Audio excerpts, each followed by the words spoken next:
তো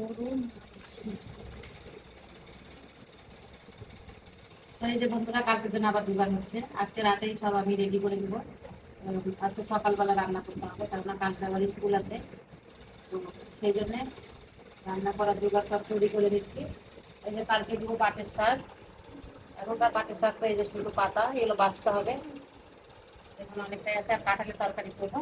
আর এই যে লাউ দিয়ে একটু মুগ ডাল হবে কালকে। কালকে মুগ ডাল করে নিব লাউ দিয়ে। বাস এইটুকি। আর ভাজা পটল আছে, দেখি যদি ভাজা করতে করবো, নাহলে পাপড় ভাজবো। তো আজকে এই পর্যন্তই। দেখি ভোরবেলা যদি রান্না দেখাতে পারি তো দেখাবো। ওই